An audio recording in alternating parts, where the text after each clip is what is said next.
Mister explanation best को subscribe करें और टेलीग्राम चैनल ज्वाइन करें। नारकीय पंच। पलक झपकते ही वेल ने अपनी मुट्ठी आगे बढ़ा दी। नारकीय ज्वाला उल्का की तरह फूट पड़ी। वूश! ये हवा में निर्दयी गति से आगे बढ़ा और एक बड़े जानवर पर हमला कर दिया।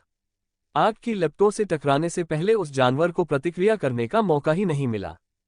धमाका! जंगल में एक कान फाड़ देने वाली चीख गूंज उठी जब भयानक आग विस्फोटित हो गई तथा जानवर लाल लपटों के तूफान में घिर गया। आग एक क्रूर प्रेमी की तरह उससे चिपकी रही और उसके मांस को जलाकर भस्म कर रही थी। इसके बाद जंगल में जानवर की दर्दनाक चीखें गूंजने लगीं। न बुझने वाली लपटों ने न केवल उसके शरीर को जला दिया बल्कि उसकी आत्मा को भी लगातार कुतर दिया, जिससे वह एक दयनीय चीखने चिल्लाने वाली स्थिति में पहुंच गया। कुछ ही सेकंड में नारकीय आग ने उसके शरीर और आत्मा को राख के ढेर में बदल दिया। डिंग! आपने लेवल 10 के लुटेरे को मार डाला है। आपने 2.5 EXP अर्जित किया है। जानवर पीछे हटने लगे। उन्हें स्थिति की वास्तविकता समझ आ गई थी और वे जानते थे कि वे वेल का मुकाबला नहीं कर सकते। वेल हालांकि उन्हें भागने नहीं देना चाहता था। वह ऊपर जाने से बस कुछ इंच की दूरी पर था। अगर वह इन भागते हुए जीवों का शिकार करता तो वह निश्चित रूप से अपना लक्ष्य हासिल कर लेता। उसकी मुट्ठियां भूतिया धूसर लपटों में नहाती हुई एक अनोखी सटीकता के साथ आगे बढ़ीं। धूसर आग उसकी मुट्ठियों से ऐसे उछली जैसे कोई शिकारी पिंजरे से आजाद हो गया हो और वह घातक इरादे से बिखरते जानवरों की ओर झपटा। प्रत्येक जलती हुई मिसाइल ने रात में एक रास्ता बनाया, क्रूर लालित्य का एक लुभावना प्रदर्शन जिसका एकमात्र उद्देश्य चुनौतीपूर्ण शिकार को नष्ट करना था। जब वेल का निर्दयी हमला उन तक पहुंचा तो जानवरों की पीड़ा भरी चीखें रात की हवा में गूंजने लगीं। भयानक आग ने उनके विशाल शरीर को अपनी चपेट में ले लिया, जिससे बचने या प्रतिरोध करने की कोई गुंजाइश नहीं बची। पीड़ा की दहाड़ें भयानक गुर्राहटों में बदल गईं, क्योंकि अथक लपटें उनके शरीर को जला रही थीं, इतनी तेजी से कि जली हुई हड्डियों के अलावा कुछ नहीं बचा। लेकिन नारकीय आग अतृप्त थी, जिसने कंकालों को भी सुलगती राख में बदल दिया। सूचनाओं की एक श्रृंखला सुनाई दी। डिंग! आपने 3 लेवल 1 रेड आइट स्नेक को मार दिया है। आपने जोड़ 1 अनुभव अंक अर्जित किया है। डिंग! आपने 2 लेवल 2 लॉन्ग टेल्ड बंदरों को मार दिया है। आपने जोड़ 1 अनुभव अंक अर्जित किया है। डिंग! 8 लेवल 1 विशाल खरगोशों को आपने मार दिया है। आपने जोड़ 2.5 अनुभव अंक अर्जित किए हैं। डिंग! बधाई हो होस्ट, आपका लेवल ऊपर हो गया है। अब आप लेवल 6 पर हैं। आपको जोड़ 2 स्टेट पॉइंट मिले हैं और आपके लेवल 2 ब्लड डेविल ब्लडलाइन को 10% तक अपग्रेड किया गया है। वेल रुक गया क्योंकि सिस्टम नोटिफिकेशन उसके दिमाग में गूंज रहा था। मिश्रित भावनाओं की लहर उस पर छा गई। प्रगति हमेशा संतोष का स्रोत थी, लेकिन ये कड़वा एहसास कि उसके ब्लड डेविल ब्लडलाइन अपग्रेड को हर बार लेवल अप करने पर मात्र 10% तक घटा दिया गया था, उसके मुंह में खट्टा स्वाद छोड़ गया। पहले प्रत्येक स्तर पर उसे अपने ब्लड डेविल ब्लडलाइन में 20% की उदार उन्नयन के साथ पुरस्कृत किया गया था, लेकिन अब दर आधी होने के साथ उसे अपने ब्लडलाइन को लेवल 2 पर लाने के लिए 10 बार स्तर ऊपर करना होगा। उन्होंने एक शांत आह भरी इस रहस्योद्घाटन से उनका स्तर ऊपर उठने का उत्साह फीका पड़ गया। मेरे लिए चीजें निश्चित रूप से अधिक कठिन हो गई हैं, उन्होंने धीरे से कहा। उसने सिस्टम इंटरफेस खोला। नाम वेल्वी व्हाइटमॉथ। जाति आधा मानव आधा शैतान। आयु 16। वर्ग रक्त शैतान। स्तर 624006P।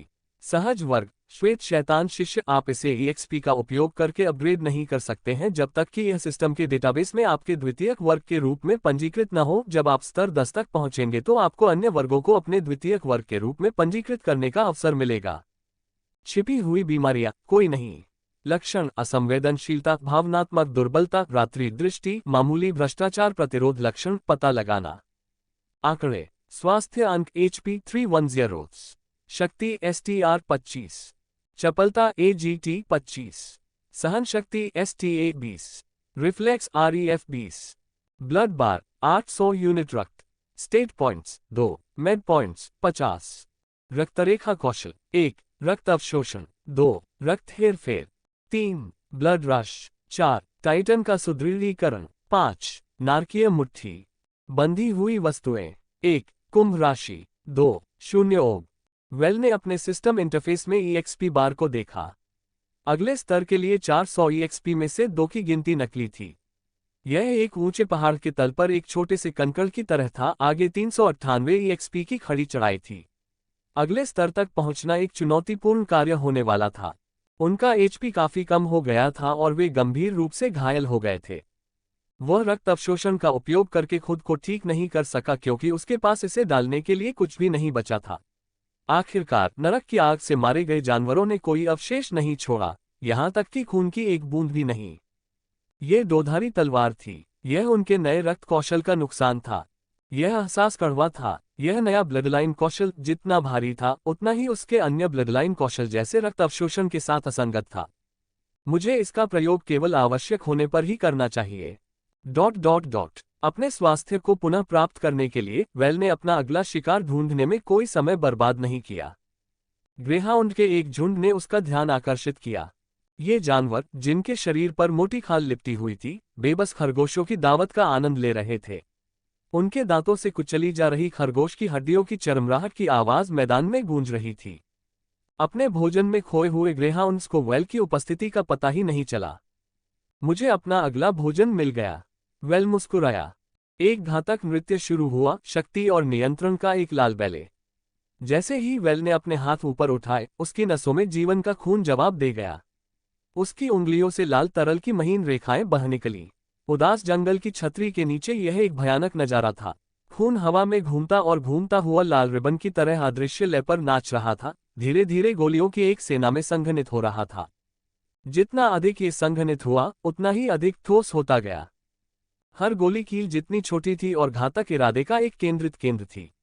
आज्ञाकारी सैनिकों की तरह अपने कमांडर के आदेश का इंतजार करते हुए वे हवा में मंडरा रहे थे। रीपर ने भूत प्रेतों की अपनी सेना को मारने के लिए बुलाया है, लेकिन ग्रेहाउंड्स को इसकी जानकारी नहीं थी। फिर अपनी उंगली के एक झटके से वेल ने हमला शुरू कर दिया, जिसकी अध्यक्षता भी उन्होंने ही की। वूश! घातक शिकारी पक्षियों के झुंड की तरह रक्त की गोलियां आगे बढ़ी, जिनमें से प्रत्येक को वेल की अटूट इच्छाशक्ति द्वारा निर्देशित किया गया। ग्रेहाउंड्स अचानक हुए हमले से अचंभित थे, उन्हें प्रतिक्रिया करने का कोई मौका नहीं मिला। गोलियों के अपने लक्ष्य पर पहुंचने के साथ ही जंगल के माहौल में हल्की सी सीटी की आवाज गूंज उठी। फिर एक घातक शान के साथ गोलियां उनके सिर के पीछे से होकर गुजरी, निर्दयी दक्षता के साथ सुरंग बनाती हुई। पूछी! ग्रेहाउंड के सिर के सामने से प्रत्येक गोली के निकलते ही समाशोधन में एक विभत्स चीख गूंज उठी, जो अपने साथ खून और मस्तिष्क के पदार्थ की एक भयानक बारिश लेकर आए। भयानक प्रक्षेप्य जंगल के फर्श पर गिरे और अपने पीछे एक परेशान करने वाला और दिल दहला देने वाला निशान छोड़ गए। धप! ग्रेहाउंड्स कटी हुई डोरियों वाले कठपुतलियों की तरह गिर पड़े। उनके शरीर जमीन पर इस अंतिम ध्वनि के साथ गिरे कि उसकी गूंज मैदान में सुनाई दी। उनकी कभी जीवंत आंखें अब मृत्यु की अंतिम ध्वनि से चमक उठीं। डिंग! बधाई हो, होस्ट! आपने निम्न स्तर के ग्रेहाउंड के एक समूह को मार दिया है। आपने जोड़ एक शून्य अनुभव अंक अर्जित किए हैं। वेल के होठों पर एक मुस्कुराहट नाच उठी जब सिस्टम की अधिसूचना उसके कानों में गूंजने लगी। एवरनाइट 1 का बाहरी क्षेत्र विशाल था, जो कई क्षेत्रों में विभाजित था और प्रत्येक क्षेत्र अपनी अनूठी चुनौतियां प्रस्तुत करता था। ग्रेहाउंड, जो अपने उल्लेखनीय आकार और लचीली खाल के लिए जाने जाते थे, डेविल्स थ्रोट की सीमा से लगे क्षेत्र के शीर्ष शिकारी थे। एक औसत शुरुआती स्तर के ब्लडलाइन उपयोगकर्ता के लिए इन जानवरों को हराना एक महत्वपूर्ण चुनौती होगी। लेकिन वेल ने इन दुर्जय जानवरों को बिना किसी प्रयास के कुचल दिया, मानो वे उसके रास्ते में आने वाले मात्र कीड़े हों। यह आश्चर्य की बात नहीं थी। आखिरकार उनकी कथित बढ़त उनकी ताकत के सामने हास्यास्पद रूप से महत्वहीन थी। उनके आंकड़े और ब्लडलाइन कौशल उस शक्ति से परे थे जो एक स्तर 3 ब्लडलाइन उपयोगकर्ता द्वारा जुटाई जा सकती है। उनकी तुलना मध्यवर्ती स्तर के ब्लडलाइन उपयोगकर्ताओं से करना गलत नहीं होगा। इस प्रकार एक ऐसा पैक जो केवल लेवल 1 से 3 ब्लडलाइन उपयोगकर्ता के लिए चुनौती पेश कर सकता था, उसे उसके द्वारा आसानी से नष्ट कर दिया जाना तय था। वेल नरसंहार स्थल पर गया और अपने सामने पड़े शवों पर रक्त अवशोषण कौशल का प्रयोग किया। परिणामस्वरूप गिरे हुए ग्रेहाउंड्स का रक्त उसके शरीर में खींच लिया गया और उसका उपयोग उसके स्वास्थ्य को बहाल करने के लिए किया गया। आपका एचपी 10 पॉइंट पर बहाल हो गया है। आपकी चोटें ठीक हो गई हैं। अच्छा, वह मुस्कुराया, अपनी नई ऊर्जा का आनंद लेते हुए। उस कष्ट के कारण उसे जो गंभीर चोटें लगी थीं, उनके सारे निशान मिट चुके थे, यहां तक कि कोई निशान भी नहीं बचा था। वह एकदम नया जैसा हो गया था। उसकी त्वचा एक बच्चे की तरह मुलायम और चिकनी थी। उत्तरी सीमा पर जाने से पहले मुझे जो आखिरी काम करना है, वह है बदला लेना। चूंकि वह आज रात एल्ड्रिच का शिकार करने जा रहा था, इसलिए उसने एक अंक रिफ्लेक्सेस में तथा एक अंक सहनशक्ति में लगाया। आपकी सजगता 21 अंक तक बढ़ गई है। आपकी सहनशक्ति 21 अंक तक बढ़ गई है। अपनी विशेषताओं के उन्नयन से संतुष्ट होकर वेल ने मैदान छोड़ दिया और आसपास के जंगल से होकर अपना रास्ता बनाना शुरू कर दिया। उसे पता नहीं था कि पास के एक पेड़ पर बैठी एक रहस्यमय आकृति चुपचाप उसे देख रही थी। इस व्यक्ति की आंखें हरी थीं और त्वचा चिकनी और गोरी थी। वह एक बेदाग सफेद टैक्सीडो और उससे मेल खाता सफेद दस्ताना पहने हुए था। उसकी पोशाक पर नीली टाई सजी हुई थी और उसका पूरा रूप शानदार लग रहा था। पेड़ के तने पर पड़ी उस आदमी की छाया से एक प्राणी उभरा। कृपया बताएं, महाराज, उस लड़के में ऐसा क्या है जिसने आपका ध्यान आकर्षित किया है? उस छायादार प्राणी की एक आंख थी जो मनुष्य की आंख से 2 गुना बड़ी थी और 2 छोटे हाथ थे, जिनमें से प्रत्येक में 2 उंगलियां थीं, एक लंबा अंगूठा और एक उंगली। जब वह उस आदमी से बात कर रहा था तो मोती जैसे सफेद दांतों वाला एक मुंह प्रकट हुआ। वह कोई साधारण व्यक्ति नहीं है, लूसियस ने जवाब दिया। उसकी नज़र वेल पर टिकी हुई थी। उसके अंदर सिर्फ एक नहीं बल्कि 2 अलग अलग रक्त रेखाएं बह रही हैं। एक की पवित्रता का पता प्रतिष्ठित व्हाइट डेविल वंश से लगाया जा सकता है, लेकिन दूसरा मेरे लिए भी एक पहेली बना हुआ है। जिज्ञासावश उस छायादार प्राणी ने आगे पूछा, तो ऐसी भी चीजें हैं जिनके बारे में तुम्हें भी पता नहीं है?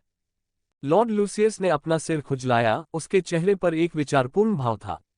वास्तव में, लेकिन ऐसा बहुत कम होता है।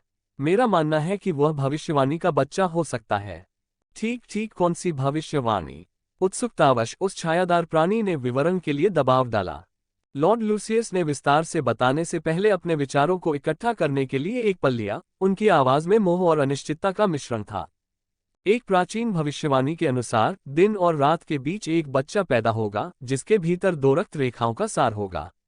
ये बच्चा न तो पूरी तरह से इंसान है और न ही शैतान, एक ही बर्तन में दोनों के गुणों को समाहित करेगा।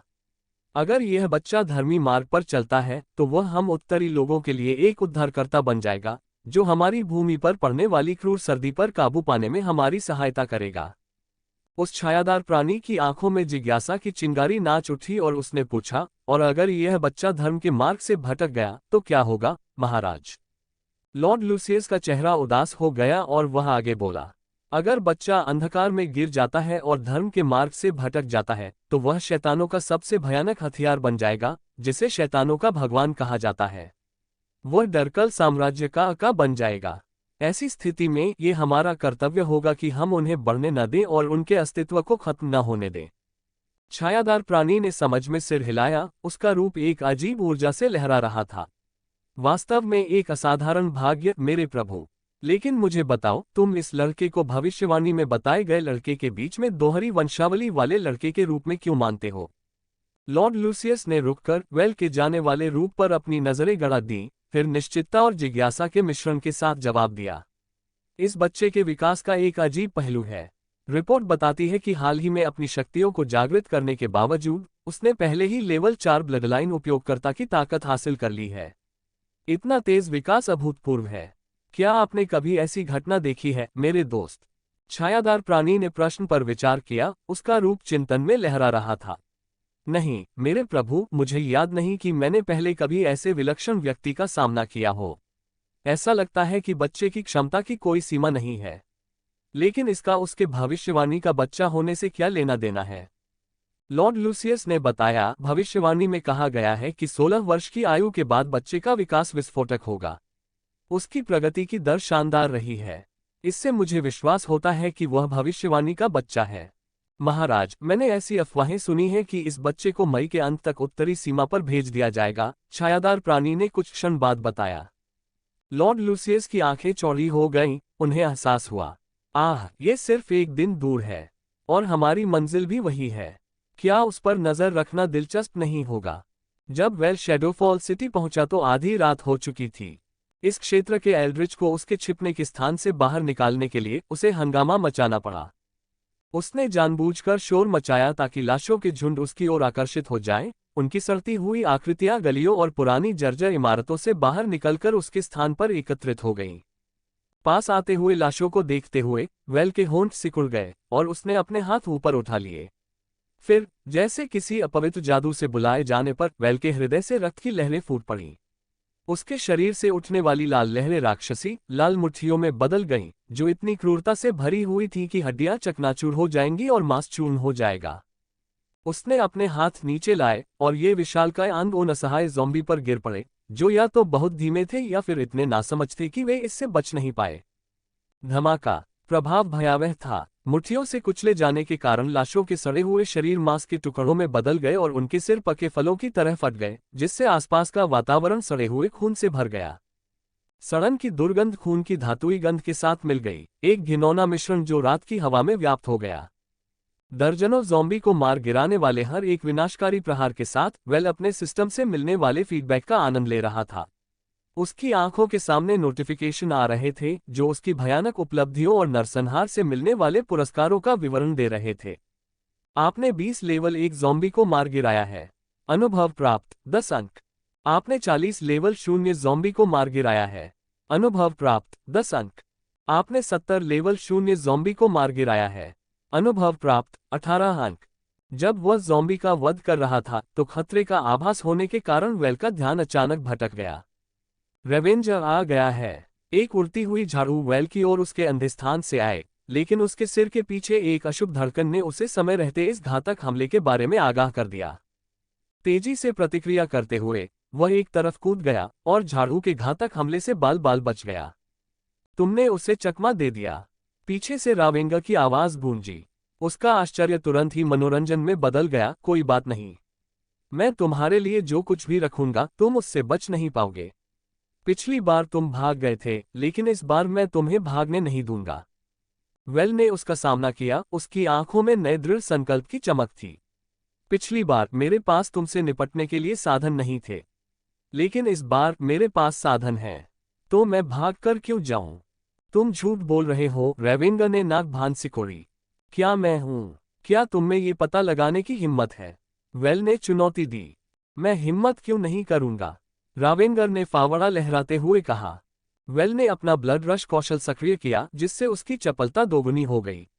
अपनी चपलता को 50 अंकों तक बढ़ाने के साथ उसने रावेंगा के फावड़े के हमले को सहज तरलता से चकमा दिया। उसका शरीर धुंधला हो गया क्योंकि वह पानी में मछली की तरह हवा में फिसल गया। रावेंगा द्वारा घुमाया गया फावड़ा उसके पास से गुजरा, लेकिन बाल भर की दूरी से अपने निशाने से चूक गया। ये वह मौका है जिसका वह इंतजार कर रहा था। कोई भी रास्ता नहीं था कि वह इसे अपने हाथ से जाने दे। इस उपयुक्त अवसर का लाभ उठाते हुए वेल ने अपनी बढ़ी हुई चपलता का लाभ उठाया और एक विनाशकारी प्रहार किया। वूश! उसकी मुट्ठी एक भयावह धूसर ज्वाला में लिपटी हुई हवा में उछली और एक विनाश के साए की तरह रावेंगा की ओर बढ़ी। धमाका! मुक्का रावेंगा के चेहरे से टकराया और यह प्रभाव भयावह था। मुक्का रावेंगा के चेहरे से टकराया, मुक्के के पीछे की ताकत ने हवा में झटके पैदा कर दिए। टक्कर की तीव्रता ने रावेंगा को उसके पैरों से उखाड़ दिया और उसे पीछे की ओर धकेल दिया। उसका शरीर रात में एक फेंकी हुई गुड़िया की तरह उछलता हुआ चला गया। धप! उसकी उड़ान तब समाप्त हुई जब वह सड़क पर उड़कर निर्दयतापूर्वक जमीन पर गिर पड़ा। उसके अंग बिखर गए। वेल की नजर अपनी मुट्ठी पर पड़ी, जो जलती रही, लेकिन रावेंगा पर कोई आग नहीं लगी थी। दिलचस्प बात है, ऐसा लगता है कि रावेंगा को नरक की मुट्ठी से नहीं जलाया जा सकता, लेकिन उसे नरक की मुट्ठी से नुकसान जरूर पहुंचाया जा सकता है। तो फिर उसे पुराने ढंग से पीटने का समय आ गया है।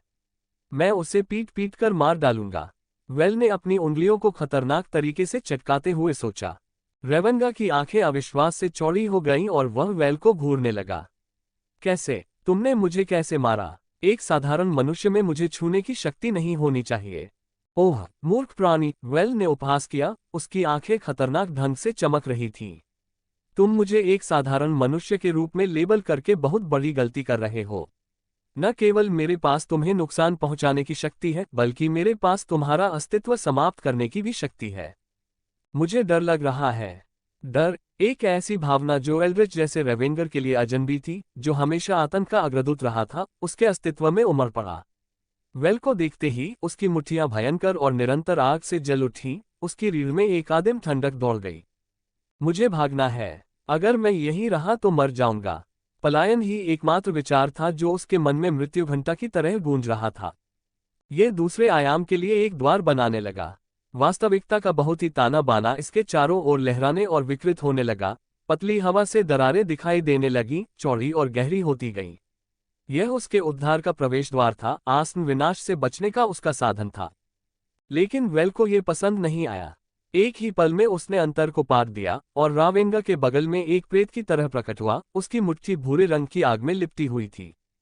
भागने के बारे में सोचना भी मत, उसने धीमी और मोटी आवाज में कहा, जबकि उसकी आंखों में भावना का कोई संकेत नहीं था, जो कि रावेंगा की बड़ी उभरी हुई आंखों से मिली। रेवेंगर को प्रतिक्रिया देने का एक क्षण भी समय दिए बिना वेल ने उसके चेहरे पर मुक्का मारा, जो नारकीय मुट्ठी की भयानक धूसर लपटों में लिपटा हुआ था। यह एक अमानवीय ताकत से भरा हुआ एक मुक्का था, एक अप्रतिरोध्य बल जो पूरी गति से बुलेट ट्रेन की तरह एल्ड्रिच इकाई के चेहरे से टकराया, जिससे रेवेंगर भारी बल के साथ जमीन पर गिर गया। प्रभाव इतना शक्तिशाली था कि इसने रेवेंगर के नीचे की जमीन को तोड़ दिया और उसे विचलित कर दिया। जब रावेंगर वहीं स्तब्ध होकर लेटा था, वेल ने उस पल का फायदा उठाया। उसने खुद को स्तब्ध प्राणी पर फेंका। उसकी मुट्ठियां उसकी शक्ति की भयानक ग्रे चमक में लिपटी हुई थीं। उसकी मुट्ठियां धुंधली हो गईं और वे स्तब्ध रावेंगा पर लगातार क्रोध से बरसने लगीं। प्रत्येक मुक्का कच्ची शक्ति का प्रलय था, जो हवा में झटके भेजने के लिए पर्याप्त तीव्र था।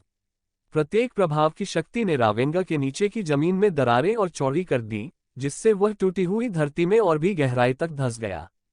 10वें घूंसे पर वेल की मुट्ठी ने रावेंगा के सिर पर एक भयावह ताकत से प्रहार किया। यह प्रभाव विनाशकारी और भारी था, जिससे रावेंगा का सिर एक पके फल की तरह फट गया। डिंग, बधाई हो, आपने 10 साल के रेवेंगर को मार दिया है। आपको 300 EXP मिले हैं। चूंकि यह आपकी पहली बार एल्ड्रिच को मारने का मौका है, इसलिए आपको बोनस इनाम मिलेगा। आपको अतिरिक्त 50 EXP प्राप्त हुआ है। ये वह सब EXP था जिसकी उसे स्तर बढ़ाने के लिए आवश्यकता थी। वेल ने पाया कि एल्ड्रिच को मारना वास्तव में लाभदायक है। डिंग, बधाई हो होस्ट, आपका लेवल बढ़ गया है। आप 6 से लेवल 7 पर पहुंच गए हैं। आपको जोड़ 2 स्टेट पॉइंट मिलेंगे और आपके लेवल 2 ब्लड डेविल ब्लडलाइन में 10% अपग्रेड मिलेगा। होस्ट के लेवल 2 ब्लड डेविल ब्लडलाइन की अगले लेवल की ओर वर्तमान प्रगति 2100%। अगले स्तर तक पहुंचने के लिए आवश्यक EXP 0800। वेल की भौं ऊपर उठ गई। अगले स्तर तक पहुंचने के लिए उसे जितने EXP की आवश्यकता थी वह हास्यास्पद लग रहा था। उन्होंने ये भी देखा कि प्रत्येक बार स्तर बढ़ाने के लिए आवश्यक EXP दोगुना हो रहा था। इसका मतलब ये था कि स्तर 10 तक पहुंचने के लिए उसे कुल 3600 EXP की आवश्यकता होगी। एक बार जब वह उस स्तर पर पहुंच जाएगा तो उसे एक माध्यमिक कक्षा में प्रवेश मिलेगा। वह इसका इंतजार कर रहा था। ... रावेंगा की मृत्यु के बाद उसका शरीर काली राख में विघटित हो गया तथा उसका कोई निशान नहीं बचा। हालांकि युद्ध के दौरान रावेंगर ने जो हथियार इस्तेमाल किए थे वे सड़कों पर बिखरे पड़े थे। वेल उन विशेष वस्तुओं की ओर बढ़ा जो रावेनेगार ने अपनी हार के बाद गिराई थीं। उन्होंने आगे बढ़कर उन 2 विचित्र कलाकृतियों पर अपना दावा किया। जैसे ही उसके हाथों ने संपर्क किया, उसे एक अजीब सी अनुभूति हुई, जैसे कि शक्ति के कुछ अदृश्य धागे उसके अस्तित्व को उन वस्तुओं के साथ उलझा रहे हों और आपस में गूंथ रहे हों। तुरंत ही उसके सिस्टम का एक नोटिफिकेशन उसके सामने आ गया। डिंग, आपने एक रेवेंगर को मार दिया है। परिणामस्वरूप आप उसके हथियारों के नए मालिक बन गए हैं। उड़ने वाला झाड़ू और रहस्यमय फावड़ा अब आपकी इच्छा से बंधे हैं। उड़ता झाड़ू, यह एक उड़ने वाला हथियार है। इसके बाल इस हद तक सख्त हो सकते हैं कि वे धातु की तरह तीखे और घातक हो सकते हैं। आप अपनी इच्छाशक्ति से इसे नियंत्रित कर सकते हैं। रहस्यमय फावड़ा, यह उपकरण आपको 2 दिन में एक बार दूसरी तरफ जाने की अनुमति देता है। इसका उपयोग दूसरी तरफ से लौटने के लिए भी किया जा सकता है। दूसरी तरफ एक समानांतर आयाम है जो भौतिक दुनिया के साथ ओवरलैप होता है लेकिन एक अलग तल पर मौजूद होता है। यह अपने स्वयं के अनूठे नियमों के साथ काम करता है और आमतौर पर विशेष साधनों के बिना दुर्गम होता है, जैसे कि यह रहस्यमय फावड़ा। वेल के हृदय में संतुष्टि की भावना भर गई जब उसे अपने नए अर्जित हथियारों की क्षमताओं का एहसास हुआ। मेरे लिए अवसरों की एक पूरी नई दुनिया खुल गई है। इन उपकरणों के साथ न केवल मैं रावेंगर से लड़ने से पहले की तुलना में अधिक मजबूत हूं, बल्कि मैं अपने दायरे से परे के आयामों का पता लगाने के लिए भी सुसज्जित हूं। जब वह अपने अगले कदम के बारे में सोच रहा था तो उसकी आंखों में उत्साह की चमक थी। क्या मुझे इसका प्रयास करना चाहिए या नहीं? एक सामान्य व्यक्ति दूसरी तरफ जाने से पहले 2 बार सोचेगा, जो एल्ड्रिच का घर था। हालांकि वेल में डर महसूस करने की क्षमता नहीं थी और बिना डर वाले व्यक्ति को डरने की कोई बात नहीं थी।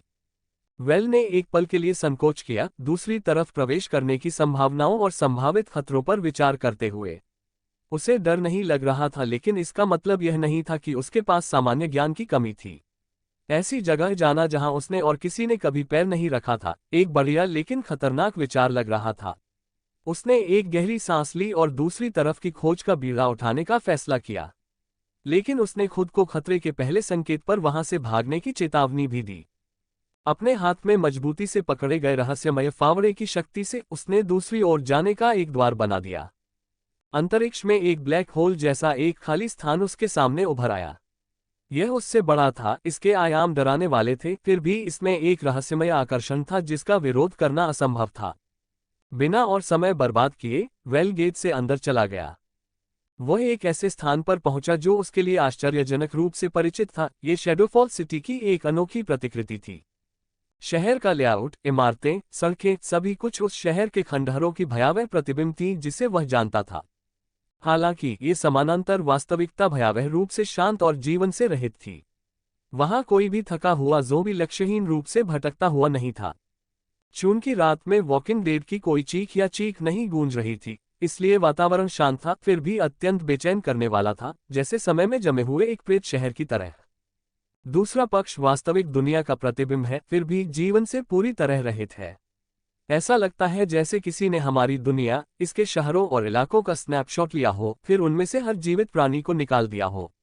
ये वास्तविकता की प्रतिध्वनियों के बीच भटकने जैसा है, वेल ने सोचा। उसके चेहरे पर एक विचारशील भाव अंकित था। मुझे पहले अपना अनुमान पुष्ट करना चाहिए। उसकी जिज्ञासा जागृत हुई और वह अपनी दुनिया की इस भयावह प्रतिकृति का पता लगाने के लिए आगे बढ़ गया।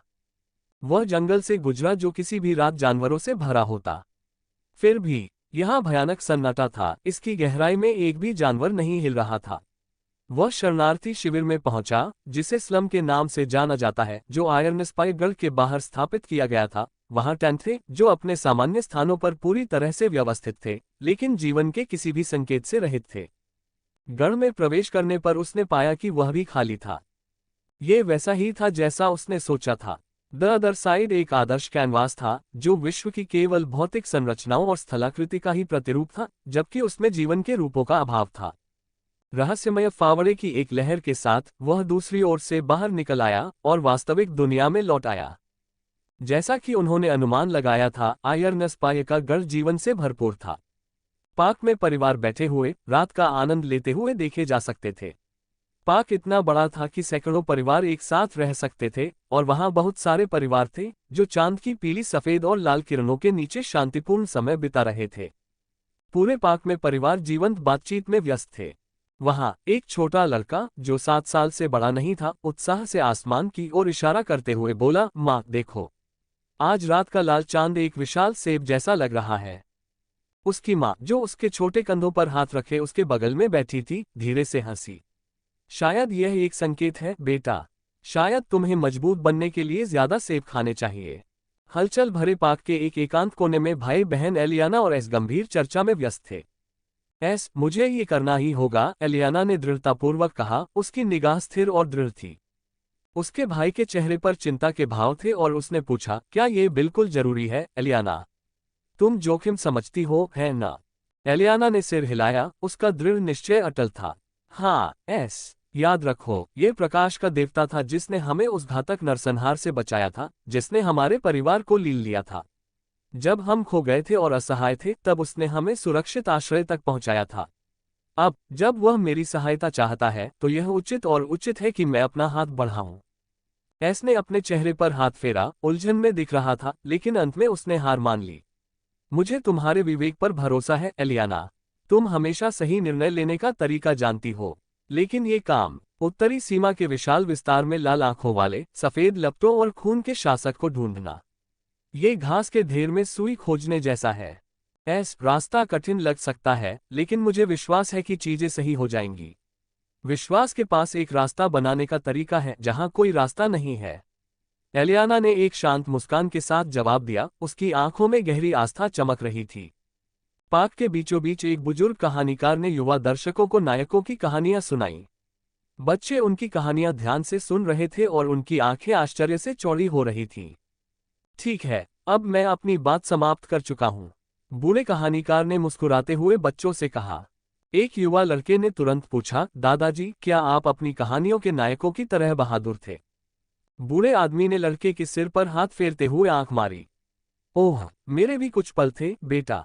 लेकिन असली हिम्मत राक्षसों से लड़ने में नहीं है, बल्कि अपने डर का सामना करने और सही के लिए खड़े होने में है। वेल उस कमरे के बाहर खड़ा होकर चुपचाप अपने आसपास के वातावरण का नजारा देख रहा था, जो जीवन से भरपूर था। दिलचस्प है, वेल ने सोचा। इस नई खोज के निहितार्थों पर विचार करते हुए उसके चेहरे पर एक मुस्कान फैल गई। दूसरा पक्ष यात्रा का एक अविश्वसनीय रूप से सुरक्षित साधन है। यह अनावश्यक टकरावों से बचने के लिए एकदम सही है। कोई ज़ॉम्बी नहीं, कोई जानवर नहीं, सिर्फ मेरे लिए एक दुनिया और दूसरे एल्ड्रिच और एल्ड्रिच के हत्यारे। दूसरी तरफ एक ऐसा क्षेत्र था जहां बहुत कम लोग पहुंच पाते थे। वहां किसी और से मिलने की संभावना उतनी ही कम थी जितनी वास्तविक दुनिया में किसी एल्ड्रिच से टकराने की। वेल के 16 साल के जीवन में उसका सामना सिर्फ एक बार एल्ड्रिच से हुआ था, जिससे ये स्पष्ट हो गया कि ऐसी मुलाकात कितनी दुर्लभ थी। इस प्रकार यह अनुमान लगाया जा सकता है कि दूसरी तरफ के क्षेत्र में किसी और से मिलने की संभावना भी उतनी ही असंभव थी। तो वेल ने जो कहा कि यह यात्रा का एक सुरक्षित साधन है, वह सच था।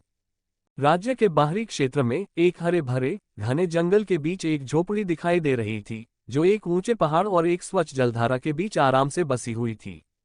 पर्वत उसके पीछे था और जलधारा उसके सामने थी। इस साधारण झोपड़ी में एक आदमी कुर्सी पर बैठकर अखबार पढ़ता हुआ दिखाई दे रहा था। इस आदमी की आंखें बहुत ही आकर्षक ग्रे रंग की थीं। उसकी आंखें बहुत ही तीव्र और ठंडी थीं, जैसे कि वह नरक से आया हुआ कोई रीपर हो जो आत्माओं को लेने के लिए तैयार हो। उसकी त्वचा असामान्य रूप से पीली थी और उसकी आंखों के नीचे काले घेरे थे। वह काले कपड़े पहने हुए था, उसका मुंह एक मास्क से ढका हुआ था और उसकी सबसे खास विशेषता उसकी आंखों के पार 3 धारियों वाला टैटू था। उसके बगल में एक टेबल थी। टेबल पर एक लंबी दूरी की संचार शापित कलाकृति रखी हुई थी। Ring ring ring. अचानक कलाकृति अपनी नींद से जाग उठी और इतनी तीव्रता से बजने लगी कि आदमी का ध्यान उसकी ओर चला गया। उसने तेजी से अपनी नजर अखबार से हटाकर कलाकृति पर लगा दी। उसके पहले के शांत भाव का स्थान जिज्ञासा ने ले लिया। बिना एक क्षण भी गंवाए उन्होंने लंबी दूरी के संचार के शापित आर्टिफैक्ट को उठाया और आने वाली कॉल का उत्तर देते हुए कहा, कौन हिट लगाने के लिए कॉल कर रहा है? ये व्यक्ति मार्विक नाम से जाना जाता था। ये नाम राज्य में काफी भयावह माना जाता था। समाज में उसकी भूमिका ऐसी थी जिससे कई लोग घृणा करते थे, क्योंकि वह एक हत्यारा था। मार्विक का काम सरल यद्यपि गंभीर था। वो मृत्यु से संबंधित काम करता था। सोने या अत्यधिक मूल्यवान ज़ोंबी नाविक की सही कीमत के लिए वह किसी को भी खत्म कर सकता था, चाहे वह एक साधारण किसान हो या एक प्रभावशाली कुलीन। उनकी रक्त संबंधी कुशलताएं घोर असमानता से भरी इस विश्वासघाती दुनिया में एक अद्वितीय वस्तु थीं, जहां मानव जीवन कभी गोभी जितना सस्ता था तो कभी सोने के पहाड़ से भी अधिक मूल्यवान था, और उन्होंने इसका पूरी क्षमता से दोहन किया। जो लोग उसके पास पहुंचने की हिम्मत करते थे, वे लोग थे जिनके मन में कोई घातक उद्देश्य था। ये लोग कमजोर दिल वाले नहीं थे, बल्कि वे लोग थे जो हताश, प्रतिशोधी या सत्ता के भूखे थे। वे सभी एक कारण से उसकी घातक सेवाएं चाहते थे। वे चाहते थे कि कोई उनके रास्ते से हट जाए। अपने घातक कौशल की मांग के कारण मार्विक को अधिक कार्य के अवसर मिले और स्वाभाविक रूप से उनकी आय भी बढ़ी। मार्विक अपने पेशे के नैतिक निहितार्थों से परेशान नहीं थे। उनके लिए नैतिकता और अनैतिकता की अवधारणाएं एक ही सिक्के के दो पहलू थीं। उनके विचार में वे केवल एक सुविधा प्रदाता थे, एक ऐसा उपकरण जो उनकी सेवाएं चाहने वालों के लिए उपयोगी था। उनका काम बिना किसी सवाल के आदेशों को निष्पादित करना और कार्य पूरा होने पर भुगतान प्राप्त करना था। तो इस कठोर दुनिया में जहां जीवित रहना ही एकमात्र महत्वपूर्ण बात थी, मार्विक सबसे प्रसिद्ध किफायती हत्यारों में से एक के रूप में उभरा। उनका नाम मौत का पर्याय बन गया था, क्योंकि वे कभी भी किसी काम में असफल नहीं हुए थे। कुछ क्षण की खामोशी, फिर कलाकृति के ऊपर से एक आवाज गूंजी, यह मैं हूं, मार्विक। कीथ स्ट्राउड। नाम सुनते ही मार्विक के होठों पर मुस्कुराहट आ गई। कीथ स्ट्राउड, वह व्यक्ति जिसके कारण उन्हें अपना जीवन मिला। अतीत उसके मन में एकदम स्पष्टता से उभर आया। वह कीथ या उनकी पृष्ठभूमि से अपरिचित नहीं थे। कीथ स्ट्राउड कुलीन परिवार के पूर्व मुखिया के दत्तक पुत्र थे। मार्विक कीथ का बहुत सम्मान करता था, क्योंकि जब वह स्ट्राउड्स का गुलाम था तो वह एकमात्र व्यक्ति था जिसने उसके प्रति दया दिखाई थी। स्ट्राउड्स ने मार्विक को एक हत्यारे के रूप में पाला था। अकेले एक सप्ताह में ही उन्होंने 1 दर्जन से अधिक लक्ष्यों को खत्म कर दिया। उसके शिकारों में एक उच्च पदस्थ कुलीन व्यक्ति भी था, जो स्ट्राउड परिवार का जाना माना विरोधी था। कुलीन व्यक्ति एक शक्तिशाली व्यक्ति था, जो रैंक 5 ब्लडलाइन उपयोग करता था और जिसके पास अपार धन था। फिर भी मार्विक, जो उस समय लेवल 3 ब्लडलाइन उपयोग करता था, ने सफलतापूर्वक हमला किया। मार्विक का अद्वितीय रक्त कौशल उसका तुरुप का पत्ता था। किसी की चेतना को लक्षित करने वाले भ्रम पैदा करने की उसकी क्षमता एक भयानक हथियार थी। जो लोग अपराधबोध और भय से बोझिल थे, वे उसकी शक्ति का विरोध करने में असमर्थ थे और उसके घातक भ्रमों का शिकार बन गए। हालांकि उसकी ताकत सीमाओं के साथ आई थी। उसे पहला कदम उठाना था। अगर वह शुरुआती हमला करने में विफल रहा तो स्थिति जल्दी ही उसके खिलाफ हो जाएगी। ये लेवल 3 और लेवल 5 ब्लडलाइन उपयोगकर्ता के बीच शक्ति में महत्वपूर्ण अंतर के कारण था। जिस कुलीन व्यक्ति की उसने हत्या की थी, वह पुण्यात्मा नहीं था। उसके पाप बहुत थे, उसका अपराध गहरा था और वह प्रकाश के देवता का भक्त था। इस संयोजन ने उसे मार्विक के भ्रम के प्रति संवेदनशील बना दिया, जो अंततः उसके पतन का कारण बना। हालांकि उसके कामों के नतीजे बहुत भयानक थे। एक कुलीन व्यक्ति की हत्या करना सर्वोच्च अपराध था, जो रानी की अवहेलना करने के समान था। मार्विक एक वांछित व्यक्ति बन गया, जिसका पीछा रानी के रक्षक और इनाम के शिकारी दोनों कर रहे थे। इसके अलावा स्ट्राउड परिवार को इस बात की चिंता थी कि हत्या में उनकी भूमिका का पता चल जाएगा, इसलिए वे मार्विक के खिलाफ हो गए। धोखा खाने के बाद उसे न केवल रानी के रक्षकों और इनाम के शिकारियों के खिलाफ, बल्कि अपने पूर्व स्वामियों के खिलाफ भी अपने जीवन के लिए संघर्ष करना पड़ा। कीथ ने निर्णायक मोड़ पर हस्तक्षेप किया, मार्विक को पीछा करने वालों से बचाया और उसे बाहरी क्षेत्र में तस्करी कर लाया, जहां मार्विक को जीवन का एक नया अवसर मिला। कभी कभी वह कीथ की छाया के रूप में काम करता था, जिसे वह चाहता था उसे मार देता था, लेकिन उनमें से अधिकांश वह एक स्वतंत्र ठेकेदार के रूप में काम करता था और उसने इससे बहुत कुछ कमाया था। वर्षों से मार्विक ने कीथ के विभिन्न कार्यभारों को कुशलतापूर्वक संभाला था। कार्य चुनौतीपूर्ण थे लेकिन प्रबंधनीय थे और पुरस्कार पर्याप्त थे। इस व्यवस्था से दोनों को लाभ हुआ। इस प्रकार उनका रिश्ता काफी मजबूत था। लॉर्ड कीथ, मार्विक ने कहा, अभी कुछ ही दिन हुए हैं जब आपने मुझसे आखिरी बार संपर्क किया था। मुझे आपसे इतनी जल्दी सुनने की उम्मीद नहीं थी।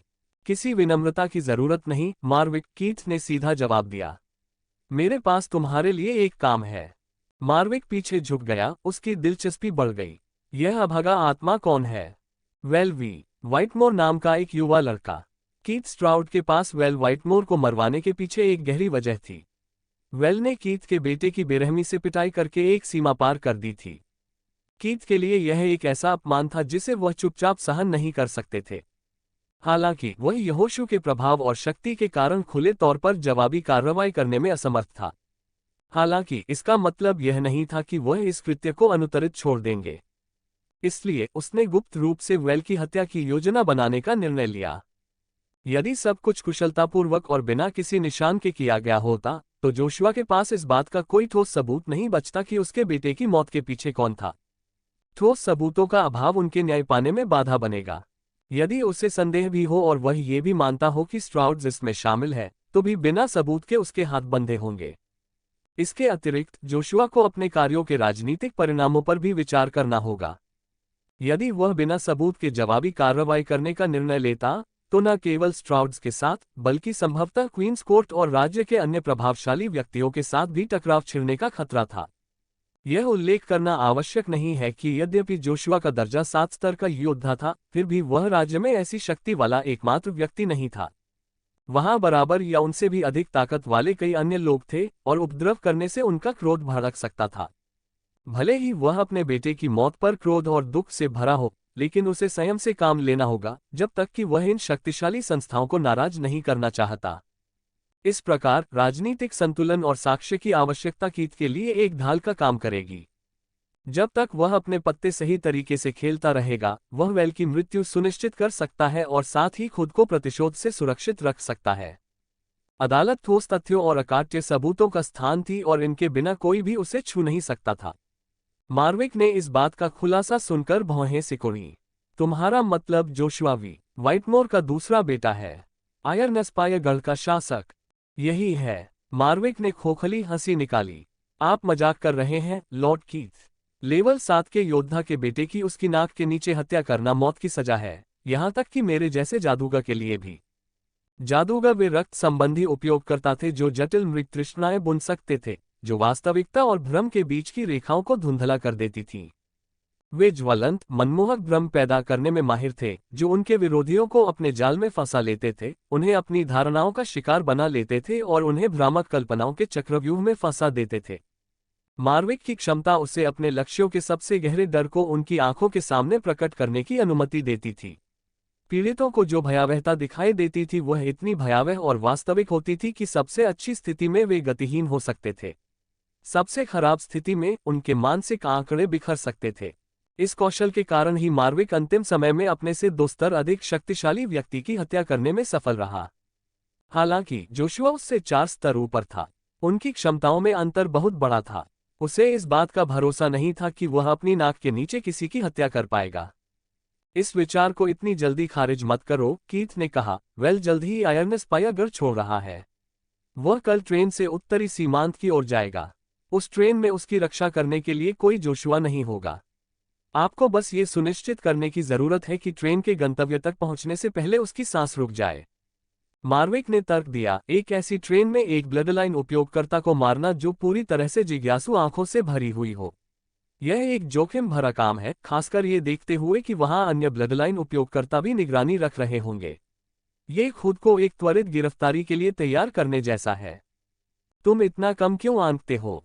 मैंने सभी चरों का अच्छी तरह से हिसाब लगाया है, मार्विक, कीथ ने अपनी कुर्सी पर पीछे झुकते हुए और आत्मविश्वास से भरी मुस्कान के साथ अपने हाथों को मोड़ते हुए कहा।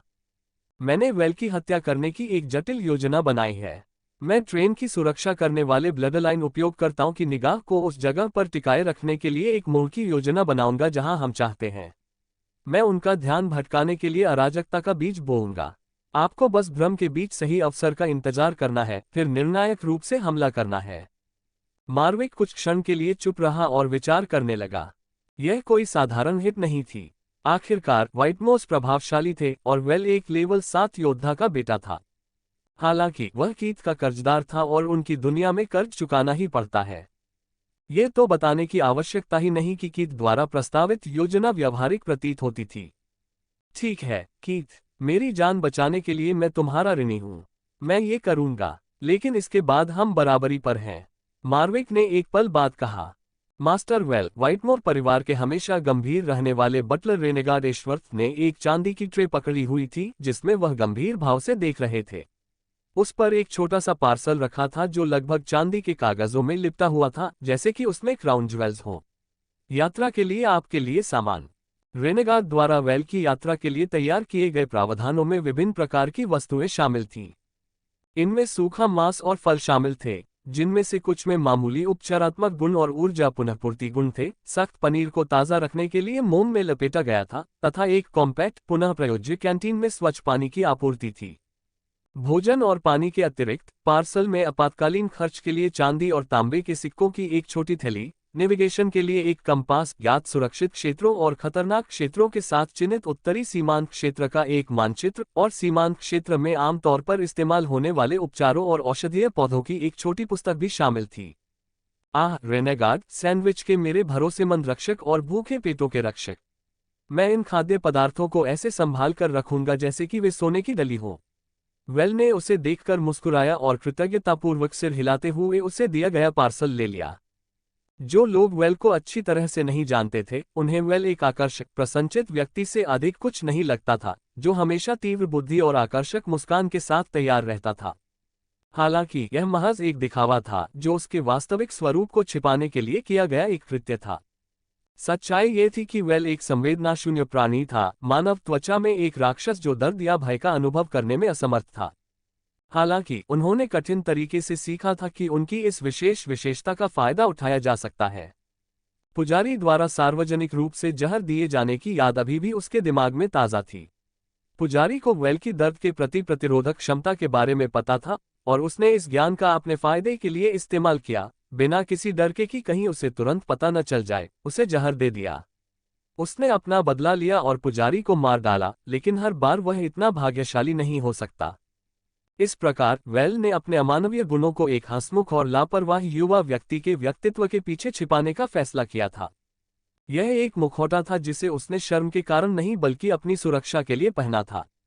दुनिया उसके लिए तब कम खतरनाक थी जब वे मानते थे कि वह भी एक सामान्य मनुष्य है, एक ऐसा प्राणी है जो दर्द महसूस कर सकता है, डर सकता है, और फिलहाल वह उसे इसी तरह रखना चाहता है। सेकंड यंग मास्टर वेल की अभिनय कुशलता में वर्षों के साथ सुधार हुआ है। वेल ने जो कहा उसे सुनकर उसके रेगनाल्ड के चेहरे के कोने फड़क उठे, जो कि उसकी अब तक की सबसे बड़ी मुस्कान थी। जब तक आप सिक्कों को ऐसे नहीं खाते जैसे कि वे खाने योग्य सोने की डली हो, युवा स्वामी। वेल ने हंसते हुए कहा, निश्चित रूप से आप मजाक कर रहे हैं, रेनेगाड। मैं इतना मूर्ख नहीं हूं कि सिक्कों को भोजन समझकर उनसे दम घुटने का जोखिम उठाऊं। कुछ देर बाद वेल का चेहरा गंभीर हो गया। रेगनार्ड, क्या ट्रेन में चढ़ने से पहले मुझे कुछ और जानना चाहिए? रेनेगाड, जो करीब एक दशक तक व्हाइटमोर परिवार के मुख्य बटलर के रूप में काम कर चुके थे, ने वेल को एक दुर्लभ छोटी सी मुस्कान के साथ जवाब दिया। कभी कभी जवाब देना याद रखना, युवा मास्टर। आपके पिता और मैं आपकी खबर का इंतजार करेंगे। उसने वेल को 6 साल के छोटे लड़के से एक सुंदर किशोर बनते देखा था। रेनेगाड उसे अपना बेटा मानने लगा था। अगर समय मिला तो मैं आपको पत्र अवश्य लिखूंगा, हेड बटलर। जहां तक पिताजी का सवाल है, मैं उनसे संपर्क नहीं कर पाऊंगा, वेल ने जवाब दिया। और ऐसा क्यों हो सकता है? तीसरी आवाज आई, जो उस पल को उस तरह की तरह काट रही थी। ये जोशुआ वी व्हाइटमोर था, जो अचानक वेल के पीछे आ गया था। उसका प्रभावशाली व्यक्तित्व उस युवा किशोर पर छाया डाल रहा था। अपने चेहरे पर झूठी मुस्कान लाते हुए वेल ने पीछे मुड़कर अपने पीछे खड़ी आकृति का सामना किया। ये व्यक्ति, उसका अपना पिता, वह व्यक्ति था जिससे वेल इस दुनिया में सबसे अधिक घृणा करता था। वह बलात्कारियों से घृणा करता था, और यहोशू ने अपनी मां के साथ बलात्कार किया था। वह विश्वासघातियों से घृणा करता था, और यहोशू ने उसे धोखा दिया था।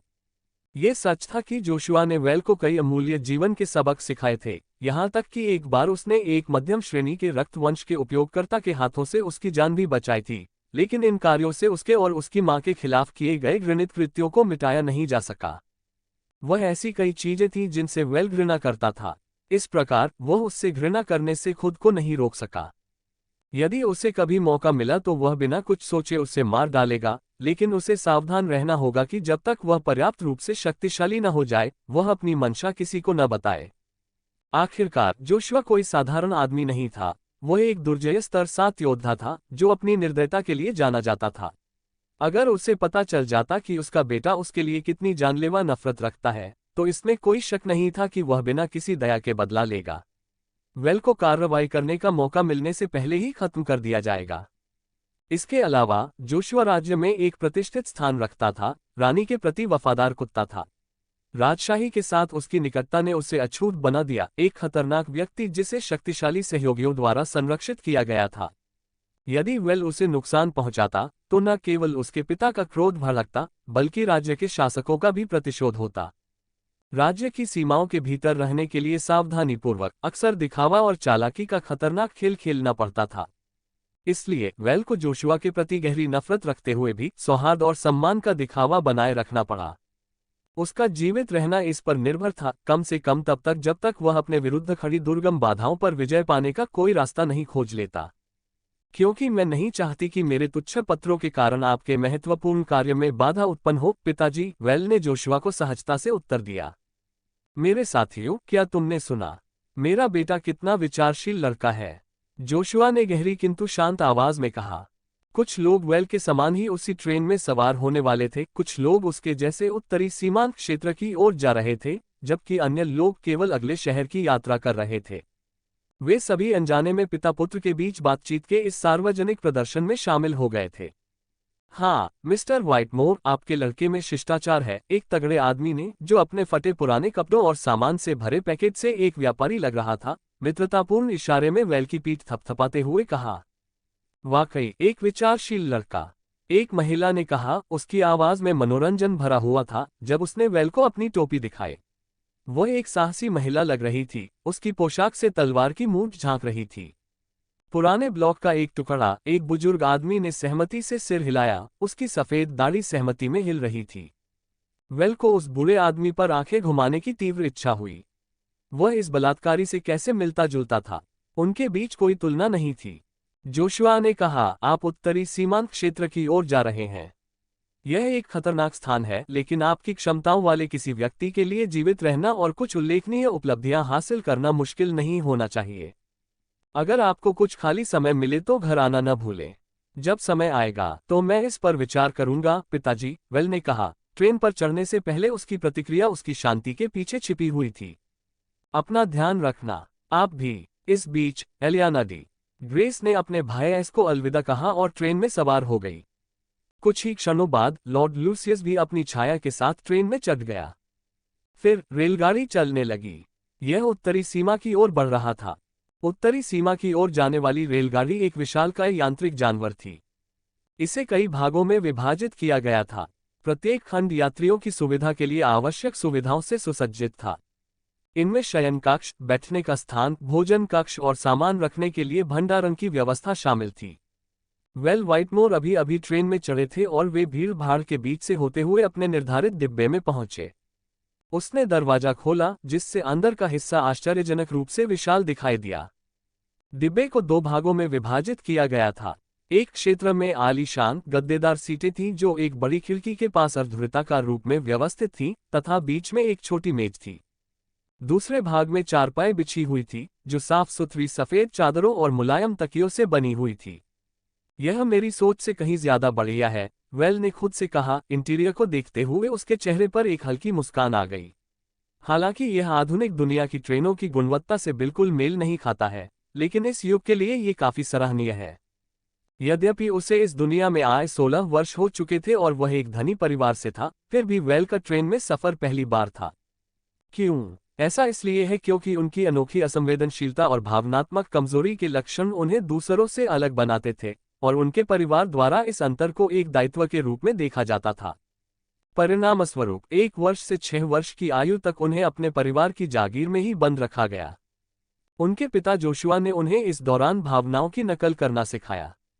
दूसरों को यह विश्वास दिलाकर मूर्ख बनाना एक कौशल था कि वह भी उनके जैसा ही है, और जोशुआ ने यह स्पष्ट कर दिया था कि जब तक वेल ये सीख नहीं लेता, वो उसके दायरे से बाहर एक कदम भी नहीं निकलेगा। जब वह 6 वर्ष का हुआ तो वेल ने इस कला में निपुणता प्राप्त कर ली थी, जिससे वह सामान्य दुनिया के साथ घुल मिल गया और अपने परिवार के नाम पर कलंक लगाने से बच गया। परिणामस्वरूप उन्हें अंदर जाने की अनुमति दे दी गई। हालांकि उनकी स्वतंत्रता अल्पकालिक थी। जब वेल ने अपनी जन्मदात्री मां को जोशुआ की यातना से मुक्त कराया तो उसे पुनः उसी क्रूरता का सामना करना पड़ा। उनकी अवज्ञा की सजा के रूप में उन्हें एकांत कारावास में डाल दिया गया। जब वह अवधि समाप्त हो गई तो उन्हें अपने अध्ययन में पूरी तरह डूब जाना पड़ा और हर काम में उत्कृष्टता प्राप्त करने का प्रयास करना पड़ा। इस प्रकार अन्वेषण की अपनी इच्छा के बावजूद उन्हें अब तक रेल यात्रा का अनुभव करने का मौका नहीं मिला। जब वह आयरनेस्पायरगढ़ में था तो वेल जोशुआ की इच्छा के अधीन था। वह दंड का सामना किए बिना उसका विरोध करने में असमर्थ था और उसकी अपनी ताकत लड़ाई लड़ने के लिए अपर्याप्त थी। दुर्लभ अवसर पर जब उसने विरोध किया तो उसे एक विनाशकारी झटका लगा जिसने उसे लगभग परलोक में भेज दिया। ये सब अतीत की बात है। वेल ने अपने कड़वे अतीत को अपने ऊपर हावी होने नहीं दिया। अब जब वह उस जगह को पीछे छोड़ चुका था तो उसने अपने जीवन के उस कठिन अध्याय को भूलकर आगे बढ़ने का दृढ़ निश्चय किया। उन्होंने आगे देखने और अतीत में घटित हुई घटनाओं पर विचार करने के बजाय भविष्य पर ध्यान केंद्रित करने के महत्व को पहचाना। उनका मानना था कि इस दृष्टिकोण से उन्हें स्पष्टता बनाए रखने, भावनात्मक स्वास्थ्य सुनिश्चित करने तथा अपने कार्यों को अपने वर्तमान लक्ष्यों के अनुरूप रखने में मदद मिलेगी। वह समझते थे कि अतीत पर सोचते रहने से कुछ नहीं बदलेगा, और उनका मानना था कि उससे सीख लेना और आगे बढ़ना ही एकमात्र उत्पादक कार्य है। वेल खिड़की के पास गद्देदार सीट पर आराम से बैठ गया और अपनी आंखें बंद कर ली और अपने डिब्बे के एकांत में डूब गया। उसकी शारीरिक स्थिति में सुधार के कारण अब उसकी इंद्रियां बढ़ गई थीं और उसने एक नई आवाज को जल्दी से पहचान लिया। ये पैरों की आवाज थी, नर्म और लयबद्ध, जो धीरे धीरे उसके डिब्बे की ओर बढ़ रही थी। वे हल्के और नाजुक थे, जो एक छोटे, संभवतः नाजुक आकृति का संकेत थे। उसने अनुमान लगाया कि वे या तो किसी महिला या बच्चे के थे। उसकी शक्ति के विकास ने उसकी इंद्रियों को इस हद तक बढ़ा दिया था कि वह सामान्य कोलाहल के बीच इस फीकी आवाज को पहचान सकता था। जैसा कि उन्होंने भविष्यवाणी की थी, एक नए प्रवेशार्थी के प्रवेश के लिए दरवाजा शीघ्र ही खुल गया। वह एक महिला थी जिसकी आकर्षक बादामी आंखें थीं और वह नन की तरह मामूली पोशाक पहने हुए थी। उसके कपड़ों की छिपी हुई प्रकृति के बावजूद उसका फिगर सुखद रूप से ध्यान देने योग्य था। वह पतली थी, जिसमें एक सुंदरता थी जो उसके रूप के कोमल वक्रों द्वारा सूक्ष्म रूप से उभारी गई थी। वह एलियाना थी, एक ऐसा चेहरा जिसे उसने तुरंत पहचान लिया। उसे वह अच्छी तरह याद थी क्योंकि वह अपनी बात पर अड़ी रही थी। जब उसने उसकी जरूरत के समय मदद के लिए हाथ बढ़ाया था, तब उसने उसके लिए ईमानदारी से प्रार्थना की थी। उसकी यही सच्ची प्रार्थनाएं थीं जिन्होंने उसे खतरनाक बिजली के संकट से बचने में मदद की थी। उस जीवन विरोधी कठिन परीक्षा के परिणामस्वरूप उसने अपने व्हाइटमोर रक्त वंश को सफलतापूर्वक दूसरे स्तर तक उन्नत कर लिया, जिससे उसे दुर्जय हेलिशफिस्ट कौशल तक पहुंच प्राप्त हुई। इस प्रकार उसके बारे में उसकी पहली धारणा काफी अनुकूल थी। एलियाना, तुम्हें यहाँ देखकर कितना आश्चर्य हुआ, वेल ने कहा। एलियाना की बादाम जैसी आंखें वेल से मिलते ही चमक उठीं। वह उसे भूली नहीं थी। वह उसका रक्षक था, जिसने उस समय उदारतापूर्वक हाथ बढ़ाया था जब वह एक गंभीर संकट से गुजर रही थी। उसने उसकी सबसे बड़ी चिंताओं में से एक को हल करने में उसकी मदद की थी। उसकी दयालुता के कार्य ने उसके दिल में एक अमिट याद अंकित कर दी थी, जिसे वह हमेशा संजो कर रखेगी। एलियाना ने उस पर प्यार से मुस्कुराते हुए कहा, हम फिर से मिल रहे हैं, भाई वेल। ऐसा लगता है कि हमारे रास्ते एक दूसरे से मिलने के लिए ही बने थे। तभी डिब्बे के दरवाजे पर एक और आकृति दिखाई दी। वह एक लंबा आदमी था जिसकी गहरी पन्ने जैसी आंखें, नुकीले कान और काफी सुंदर चेहरा था। उसने पूरी तरह से सफेद कपड़े पहने हुए थे, सिर्फ उसकी टाई नीली थी। उसने दोनों किशोरों की ओर सौम्य दृष्टि से देखा। मुझे आशा है कि मैं किसी को परेशान नहीं कर रहा हूं। वेल ने नवागंतुक की ओर सिर हिलाते हुए कहा, बिल्कुल नहीं, लॉर्ड लुसियस। कृपया आराम से बैठिए। उनकी अनोखी पोशाक के कारण उन्होंने उन्हें आसानी से पहचान लिया। एलियाना ने भी अपनी सहमति जताते हुए कहा, हाँ लॉर्ड लुसियस, आप हमें परेशान नहीं कर रहे हैं। लॉर्ड लुसियस एक रहस्य से घिरा हुआ व्यक्ति था। आउटलैंडर होने के बावजूद उन्हें इनलैंडर का दर्जा दिया गया था, जिससे वह इस तरह का विशेषाधिकार पाने वाले अपनी तरह के पहले व्यक्ति बन गए। उन्होंने ये कैसे हासिल किया, ये सभी के लिए एक रहस्य था। बात बस इतनी सी है कि एक दिन इस आदमी के लिए राज्य के मानदंड, नियम और लंबे समय से चली आ रही परंपराएं टूट गईं। लॉर्ड लुसियस से जनता ईर्ष्या करती थी और उसका आदर करती थी। एलियाना ने उसकी ओर प्रशंसा भरी नजरों से देखा। दूसरी ओर वेल को उससे थोड़ी ईर्ष्या हुई, लेकिन उसने अपने चेहरे पर यह बात नहीं दिखाई।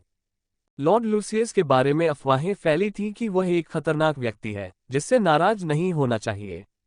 ऐसा कहा जाता है कि जो लोग उनका अपमान करते थे, वे कभी जीवित वापस नहीं लौटते थे। वेल को उसके बारे में उन अफवाहों से पता था जो उसने बचपन में सुनी थी। वह उस आदमी से बहुत प्रभावित था, लेकिन उसने उसके साथ सावधानी से रहने का फैसला किया। उसे सहज ज्ञान था, जिसका श्रेय वह अपने डिटेक्ट गुण को देता था, कि लुसियस वास्तव में उतना ही दुर्जय था जितना कि अफवाहों में बताया गया था। इस प्रकार वह उन कानाफूसी के पीछे की सच्चाई से आश्वस्त था जो लुसियस को एक खतरनाक व्यक्ति के रूप में चित्रित करती थी। लुसियस के साथ व्यवहार करते समय सावधानी और सम्मान की आवश्यकता बिल्कुल स्पष्ट थी। लुसियस किशोरों के सामने बैठा था और उसने अपनी नज़र वेल पर केंद्रित की। तुम अवश्य वेल होगे। हाँ, वास्तव में आपके द्वारा पहचाना जाना मेरे लिए सम्मान की बात है, लॉर्ड लुसियस, वेल ने गर्मजोशी से मुस्कुराते हुए उत्तर दिया और अभिवादन में अपना हाथ बढ़ाया। यदि कोई व्यक्ति नाराज नहीं हो सकता था तो उससे मित्रता करना बेहतर था। वेल की योजना लुसियस के मन पर एक अनुकूल प्रथम प्रभाव छोड़ने की थी। उनका मानना था कि यदि वे पहली बार में सकारात्मक प्रभाव छोड़ने में सफल हो गए तो इससे आगे चलकर गहरे संबंधों की नींव रखी जा सकेगी। लुसियस ने आगे बढ़कर उसका हाथ मजबूती से हिलाया। उसके होठों पर एक हल्की सी मुस्कान थी। आपकी ख्याति दूर दूर तक फैलने लगी है, वेल, खास तौर पर स्ट्राउड परिवार के उस बदमाश पर आपकी जीत के बाद। ऐसा लगता है कि आप महानता के लिए किस्मत में हैं। लुसियस की बात सुनकर वेल मुस्कुराया। उसकी आंखों के कोने थोड़े सिकुड़ गए। मैंने केवल वही किया जो मुझे अपने परिवार की प्रतिष्ठा की रक्षा के लिए करना था, लॉर्ड लुसियस। बेशक वेल झूठ बोल रहा था। उसने झूठ बोलने की हिम्मत इसलिए की क्योंकि इसमें शामिल पक्षों के अलावा किसी को भी सच नहीं पता था कि क्या हुआ था। जहां तक सवाल है कि उन्होंने झूठ क्यों बोला, तो यह एक सोची समझी चाल थी। सेराफिम स्ट्राउड के साथ टकराव सम्मानित व्हाइटमोर नाम की रक्षा के लिए एक पुत्रवत कर्तव्य का कार्य नहीं था, बल्कि यह एक ऐसी लड़ाई थी जिसमें वेल को घेर लिया गया था और उसके पास भाग लेने के अलावा कोई अन्य विकल्प नहीं था। हालांकि ये सच था कि वह सेराफिम के खिलाफ पूरी तरह से तैयार था, लेकिन उसने ऐसा एक ऐसी महिला को अपने जीवन से दूर करने के लिए किया जो सड़कों पर रहने के लिए बनी थी। उसने ऐसा एक ऐसी स्त्री से अपने जीवन की उलझनें दूर करने के लिए किया जिसका प्रेम अस्थिर और सदैव बदलता रहता था, जो स्थायी विवाह के लिए कदापि उपयुक्त नहीं था। इसके अलावा उसने प्रतिष्ठा या गरिमा के लिए नहीं बल्कि सम्मान के अनुष्ठानिक द्वंद्व में एक जबरदस्त जीत सुनिश्चित की।